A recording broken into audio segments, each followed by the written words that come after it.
예, 안녕하십니까. 8주차 동영상입니다. 시간이 엄청나게 빨리 가죠. 8주, 9주, 10주 하면 됩니다. 네, 제가 오늘은 8주차에는 지금 9장에 있는 이제 어떤 피지컬 퍼시리티, 물리적 증거 관리를 에비던스를 전부 다 여기서 에비던스는 똑같은 겁니다. 똑같은 현실에 있던 어떤 실제 서비스 진행되는 과정에 있는 현장. 7P라 했죠. 4P에다가 프라이스, 프로모션, 프라이스에다가 people, 프로세스, people이 이제 종업원이고 프로세스가 서비스 제공되는 과정. 그다음에 피지컬 에비던스, 어떤 퍼실리티, 어떤 현장의 문제죠. 서비스라는 것이 이제 눈에 안 보이기 때문에 서비스 시설이 좋으면 서비스가 좋다라고 시그널을 하는 거죠. 느끼는 거죠. 그래서 좋은 화려한 서비스 시설이 좋은 서비스의 장소라는 것을 시그널링 하는 거죠. 시그널링. 서비스 스케이프. 멜조 비트너가 만든 그 용어죠. 물리적 환경, 현장, 서비스 현장. 랜드스케이프에서 따온 건데, 하여튼 그냥 서비스의 환경, 물리적 환경이라는 얘기죠. 여기 나와 있는 거 전부 있죠. 외형, 디자인, 사인, 주차장, 조경, 인테리어, 구성, 총구성, 전체 다. 저희 학교도 보면 아주 오래된 건물보다 새로 진 건물들이 좀 화려하죠. 시설이 좋고. 그렇죠? 당연히 변해가는 과정이죠. 물론 여기 보시면 아주 중요한 현대적 시설 아주 멋있는 것들, 멋있는 것들. 그래서 물리적 증거가 좋으면 서비스가 좋을 거라고 하는 거. 그렇죠? 어떤 하나의 사람들에게 컨텐츠를 미리 파악할 수 있게 하는 것. 그렇죠? 그런 것. 근데 중요한 것 중에 하나는 너무 화려하면 사람들이 위축이 됩니다. 그리고 저기는 비쌀 것 같다고 생각을 하게 되죠. 서비스가 좋다고 생각하는 것은 바람직한데 비쌀 것 같다고 생각하는 것은 바람직하지 않을 수도 있죠. 왜? 고객은 돈을 지불하려는 경향이 적죠. 그렇죠? 따라서 화려하지만서도 서비스가 좋고 가격이 니트하다, 아주 적절하다는 것을 어떤 그런 것을 설명을 해줘야 되는데 그건 그렇게 쉬운 일이 아니죠. 쉬운 일이 아닙니다. 어떤 환경이 좋으면 어떤 사람들이 그냥 보고 그런 거고는 이걸 사람들에게 야 거기 갔더니 말이야 진짜 화려하고 정말 그냥 화장실이 보통 사람의 집보다 더 화려한 것 같아, 아파트보다 화려한 것 같아 이렇게 됩니다.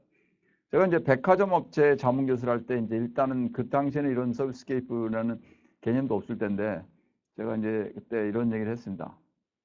백화점을 남들에게 다르게 보일 때 사람들이 제일 지저분하다고 생각한 곳이 제일 깨끗하면 다를 거다 이렇게 했더니 백화점이 높은 사람들이 무슨 말입니까? 그래서 사람들이 생각할 때 제일 지저분할 것 같은 곳이 어디입니까?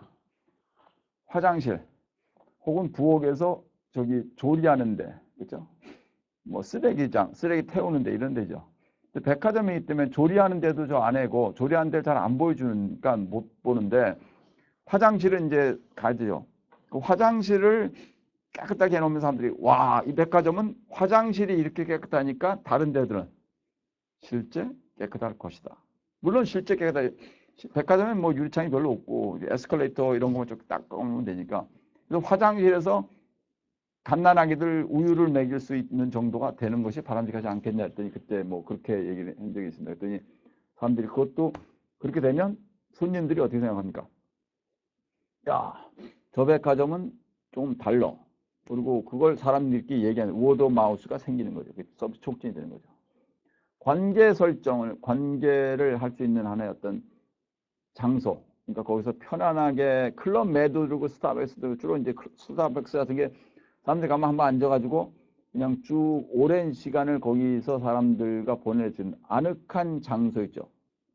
커피값이 커피값이라는 게 상당히 비싼 개념도 있는데 커피값이 아늑한 장소를 구매하는 대가로서 얻는 거죠. 구매하는 대가. 저는 좀 비싸다는 생각이 많이 듭니다. 왜냐면 학생을 한 명이 뭐 추천서 달라 그러면 서울여대로서 안 되면 이제 제가 못 만나고 학교를 안 올 때도 있으니까 뭐 금요일 날도 안 오니까 성북동에 있는 스타벅스로 좀 오라면 거기 와요. 제가 그 근처에 거주하고 있으니까. 그 학생이 오면 제가 10,000원짜리 꺼내줄 때 10,000원 넘은 적이 없었던 것 같아요. 저는 이제 그래서 요새는 눈에 줬던 히비스커스를 좀 시켜달라고 학생은 자기가 커피 한 대 뭐 그러면 잔돈이 뭐 1,000몇백 원 나가면 몇백 원입니다. 다시 말해서 학생의 커피하고 제 히비스커스 두 잔이 9,000 몇백 원, 8,000 몇백 원이 됐습니다. 저는 비싸다고 생각을 합니다. 저는 비싸다고. 그래서 비싸다고 이제 생각을 하는데 학생들 거기서 뭐 장시간 얘기를 하니까 이제 그걸 좋아하는 과정이죠. 그러니까 그거는 뭐 하나의 어떤 관계를 유지할 수 있는 과정이 되면 되죠. 차별화. 리포지셔닝은 남한테 다르다는 걸 보여주는 과정. 그래서 아주 이 내부 시설과 외부 시설을 아주 화려하게 하는 것도 가능한데 화려하게 되면 너무 이 건축비가 많이 듭니다. 그래서 뭐 건축비가 많이 들기 때문에 어떤 일반적인 것들은 뭐 그냥 내비두고 그 전체 어떤 심볼이나 뭐 어떤 그 밖에 외관의 일부를 뭐 붙이거나 띄어가지고 하는 방법들이 좀 있습니다. 근데 그런 걸로 해갖고 하고 그다음에 아주 뭐 일부를 화려하게 할 수도 있고 그냥 뭐 복도 같은 데는 그렇지 않은데 복도 앞에 딱 보니까 뭐 전등이 다이아몬드처럼 생겼다 해서 와 여기는 전등이 다이아몬드처럼 생겼네 이렇게 생각할 수 있는 착각할 수 있는 것처럼 느껴지는 것을 만들도록 하는 것도 이제 외관이죠. 이게 이제 스티뮬러스 오거나이제이션 이죠. 오거나이제이션인데 오거나이즘. 그러니까 저기 유기체. 그러니까 자극 반응이 사람이라는 얘기는 사람. 그러니까 쉽게 해서 이 피지컬 에비던스가 자극이고 우리가 보기에는 반응을 하는 것이 저기는 화려한 데다. 이 층고가 높으면 전체적으로 어떻게 됩니까? 공간이 넓어지죠. 공간이 넓어지면 좀 아늑하게는 안 느껴지고 화려하게 느껴지는 거죠. 아늑하게 느껴지려면 어떻게 됩니까? 공간이 좀 좁게 해죠. 층고가 높아지면 이 건물이 높아지니까 이제 돈이 많이 듭니다. 그래서 보통 한 층고라는 게 한 3, 4m쯤 되는데 그걸 뭐 7, 8m로 옮기게 되면 50층짜리 짓게 되면 50층을 제대로 못 짓죠. 층고가 높게 되는 한 층이 층고가 높다는 얘기는 전체적으로는 그 안에 많은 시설을 못 빠지기 때문에 건축비가 많이 듭니다. 건축비가 많이 드는데도 그래도 그걸 통해서 어떤 화려함을 제공하는 호텔이 다 그렇게 돼 있죠. 호텔. 네, 호텔들이 이렇게 되다 보니까 상당히 화려할 수는 있는데 그 바람에 수익이 잘 안 나는 경우가 많죠. 우리나라에 있는 뭐 전 세계도 있지만 기본적으로 호텔들이 상당수가 적자입니다. 근데 호텔을 왜 유지하냐? 그룹들이 호텔 하나씩 필요해서 쓰는 거지. 호텔 자체는 적자하고 호텔은 작자고 호텔이 룸으로 방을 채워가지고는 방을 한 70% 채워가지고는 채워야 되는데 잘 안 되고 그러니까 방을 못 채우고 연회를 하는데 잘 안 되니까 그 다음에는 뭘 합니까? 비즈니스 호텔들이 생긴 게 상당히 값이 싸면서 호텔이지만 값이 싸고 일반 외부의 시설보다는 조금 비싼 거 그런 데들은 이렇게 화려하진 않죠. 아주 화려하진 않지만 그래도 일반 사무실 일반 뭐 어떤 음식점 이런 것보다는 좀 좋고 그러면 그렇게 중고가죠. 중고가. 서비스 스케이프에 대한 사람들의 물리적 환경이 되면 전체 환경. 여기 보시면 요거는 좀 여러분이 좀 중요한 거니까 하나는 요거는 좀 잠깐 시간을 줄 테니까 좀 읽어보십시오. 전체를 머릿속에 집어넣으십시오.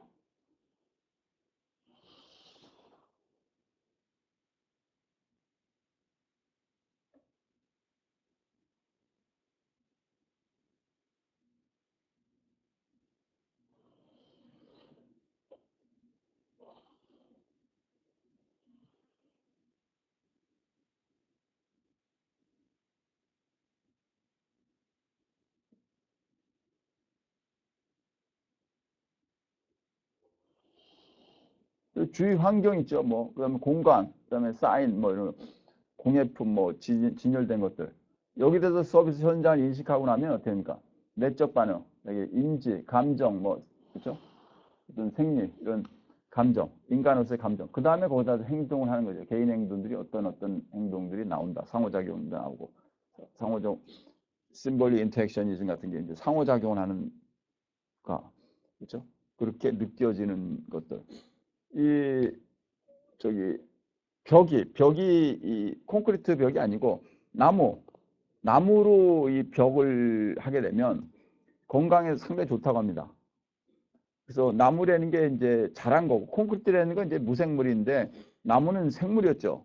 근데 그 나무를 죽여가지고 하는 건데 이 벽을 나무로 쭉 하고 그럼 이제 나무가 죽더라도 이제 이게 숨을 쉰다고 합니다. 그래서 사람에게 상당히 좋고 병에 걸린 경우에는 이 나무로 된 집에 들어가서 쭉 자면은 뭐 이게 다 많이 나아진다고 하죠. 그래서 그런 나무로 되는 게 이제 특별한 케이스. 나무로 된 집들이 이렇게 많지가 않죠. 그리고 호텔도. 그런 케이스가 되면 우리 인체도 좋아지고 그걸 반응을 할 수 있는 거 좋아지고 또 하나는 거기에 상당히 심오한 어떤 그림이 하나 있으면 사람들이 그걸 보면서 상당히 시간을 생각을 하면서 거기서 어떤 걸 느낄 수 있는 그런 과정들이 이제 어떤 피지컬 에비던스의 중요한 매체가 되겠습니다. 어떤 때는 이제 종업원 자체도 그렇게 된다. 종업원들이 있는데 종업원들이 좀 깨끗하게 꼭 비싼 옷이라는 게 아니고 어떤 깨끗한 스타일로 하고 있으면 사람들이 보고 종업원인데 종업원들이 좀 지저분하게 있으면 이제 대충 뭐 이렇게 얘기할 수 있는 그런 거죠. 물리적 환경, ambient conditions, spatial layout 이건 공간 그러니까 ambient condition 전체 상황이 어떻고 그다음에 spatial layout은 어떻게 된 건가. 그다음에 science, symbols and artifacts. artifacts라는 거는 이제 그 인간들이 만든 거. 사람들이 만든 뭐 어떤 뭐 공예품 뭐 이런 거 이런 것들에서 이제 하나 어떤 perceived subscape가 되는 거죠. 전체적으로 어떤 환경이 되면서 전체적인 그걸 느낄 수 있는 것. 근데 이제 환경 자체는 사람에게 어떤 자극적인 요소지만 사람이 그걸 보고 환경에 대해서 반응을 하는 거죠. 저런 것에 대해서. 그러나 이제 환경이 직접적으로 영향을 주진 않죠. 종업원 같은 경우는 종업원이 옷을 입고 깨끗하게 했을 때 고객이 뭐 기뻐하거나 말을 시키면 종업원이 반응을 하는데 환경은 반응을 못하죠. 종업원들이 더 중요할 수 있고 종업원들은 이동 가능하기 때문에 그래서 환경의 구성 요소 중에 종업원이나 이런 것이 상당히 중요한 입니다. 또 하나는 이제 이 서비스 업체의 그 오너, 서비스 업체를 만든 사람의 인상이나 이런 것이 상당히 중요할 수가 있습니다. 여러분 생각할 때 안랩 그럼 뭡니까? 안철수 연구소 그러면 어떻게 합니까? 안철수 연구소 그러면 거기를 안 가봤더라고요. 저도 가보진 않았지만 거기가 뭐 하는 데입니까? 안철수 의원이 뭐 만든 거다. 이렇게 안철수 의원에 대한 생각, 안철수 의원에 대한 그것이 거기 투영이 되는 식이죠.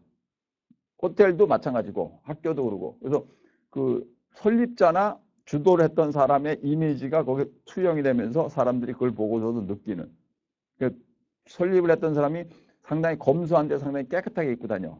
그럼 그 시설도 상당히 깨끗하다. 이건 깨끗하면서도 검소하면서 독특한 영향을 준다. 흑백으로 되는 경우들이 이제 블랙 앤 화이트가 주로 그런 현상을 낼 수 있겠죠. 좀 더게요.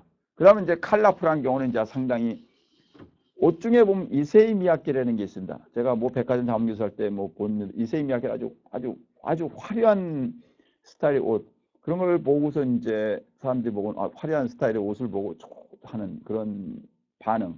그래서 어떤 그 심리적인 환경에 대한 그 환경 지각하는 그 환경 심리학이라서 environmental psychology라고 있는데 환경 심리학이 뭐냐면 환경에 대해서 사람들이 생각하는 것과 반응도 그거로 environmental psychology에서 나온 것들이 이런 물리적 환경의 핵심 요소들입니다. 거기 보면 이제 음악이 있고 냄새, 음악도 음악이 좀 빠르면 사람들이 막 빨리빨리 움직이죠. 늦으면 좀 천천히 움직이고. 그래서 사람 내보낼 때는 어떻게 합니까? 이제는 우리가 헤어져야 할 시간 그러면 이제 속 나가고 그죠. 냄새는 향기는 좀 냄새가 좀 잘 지저분한 냄새는 안 나게 하는 게 중요하고 색채도 좀 화려한 색깔들이 있고 좀 아닌 색깔 아주 귀여운 색깔도 있고 귀여운 색깔도 있고 그런 색깔들이 있고 그다음에 그게 자극을 통해서 사람들에게 느끼는 거 이거 오감이라고 그러죠. 오감 중에서 제일 많은 감각이 뭡니까? Guess what that is. 시각입니다. 시각. 눈으로 보는 거. 우리는 거의 다 눈으로 보고 판단합니다. 멋있는 건물, 뭘로 어떻게 합니까? 눈으로 보는 거죠. 그렇죠? 눈으로 보고 하기 때문에 눈에 시각적으로 보이는 것이 상당히 중요한 게 돼요. 배경음악은 이제 음악에 대해서 느긋하고 뭐 빠른 음악 이런 것들이고 냄새, 향기, 어떤 편안함을 주고 항상 분명히 구수하고 뭐 어떤 느긋한 그런 거는 이제 좀 잘 골라야지 될 겁니다. 잘 골라야지. 저는 가본 적이 없는데 캬바레라는 게 뭐 사람들 얘기는 반짝반짝 한다 그러는데 저는 뭐 가보질 않았고 반짝반짝 한다 그러는데 미국에서는 뭐 약간 우리 유학생 때 우리 거기 교환 교수로 오는 분들하고 우리 박사과정 학생들이 술집에 가면 이제 바 같은 게 있는데 뭐 조금 화려해요. 빠빠빠빠 하고 그러는데 뭐 그런 우리나라하고 좀 다르니까 이제 웨스턴 스타일이 있고 좀 이렇게 아주 락 스타일이 좀 있고 이제 스타일이 다르죠. 그다음에 어떤 데는 보면 종업원들이 막 그 뭐 이게 뭐죠? 슬라이딩 하는 거 이거 스케이트 같은 거 타고 다니면서 배달하는 사람도 있고 뭐 있고 서비스 스케이프의 공간 내의 가능성이 이게 공간은 넓게 하는데 사람들이 다니는 공간이 부딪힐 정도로 하면은 이게 이제 혼자 받아 생각한다. 널찍하게 가면 좀 편안하고 소매점, 병원, 리조트, 뭐 ATM이나 셀프 이런 데들이 조금 많아. 그런데 이제 공간이 그렇게 넉넉하지는 않습니다. 왜? 대도시가 서비스가 발전했죠. 농촌은 서비스가 별로 없는데 우리나라도 대도시가 주로 어디입니까? 서울과 수도권이죠. 특히 서울과 서울 근교, 분당, 일산, 의정부, 뭐 인천 이쪽에 여기는 다 바닥바닥 붙어 있고 어떻게 됩니까? 우리나라가 도시가 어떻게 됩니까? 플랜드 디스트릭트가 아닙니다. 계획된 게 아니고 전부 자연적으로 발생을 하면서 그렇고 계획된 거는 지금 일산 이런 데 가면 계획도시 쓱쓱 있죠. 근데 뭐 서울 같은 데는 구도심 같은 데는 뭐 구도심이라는 게 뭐니까 명동 뭐 종로 이런 데는 구도심이라는 거는 개발이 뭐 그 정도 없었으니까 그러니까 그런 데들은 어떤 공간이 다닥다닥 붙어 있으니까 넓은 공간을 가지기가 힘들죠. 그 안에서 서비스해야 되니까 공간을 가지기 위해서 확보하기 위해서 위로 올라가죠. 그러니까 아파트가 그렇게 생긴 거죠. 아파트라는 게 넓은 걸 위해서 위로 생긴 거죠. 표지판인 게 사인도 우리 길거리에 보면 사인이 있죠. 근데 이제 과거에 재밌는 얘기인데 어느 서비스 업체가 이제 빨간색으로 간판을 다 했습니다. 그랬더니 정부에서 전화 온 거예요. 빨간색으로 다 하니까 이거는 뭐 공산주의 같다. 색깔을 빨간 걸 다른 걸 바꿔라. 그래서 그 업체가 그냥 이 빨간 색깔을 다 바꾸려면 돈이 얼마가 드는데 이 빨간 걸 다 바꾸냐 이런 적이 항의한 적이 있습니다. 제가 그때 그 담당했던 공무원에서 들은 얘기인데 빨간 색깔이 위화감 준다 뭐 이렇게 해가지고 그렇고 사인이라는 거는 이제 입간판이라고 있습니다. 서비스 업체가 길거리에 붙여놓은 거 뭐 헤어 무슨 치과 연세 치과 뭐 서울대 정형외과 뭐 서울대 정형외과 이렇게 써놓고 서울 정형외과 이렇게 써놓고 서울대학교 마크 붙여놓고 뭐 상징물 아트팩트는 이제 사람이 만든 것도요. 그래서 그런 게 떠서 품격도 전하고 새로운 걸 전하는 것이죠. 예, 여기까지 하고 두 번째 동영상에서 요 피지컬 에비던스를 마무리하겠습니다.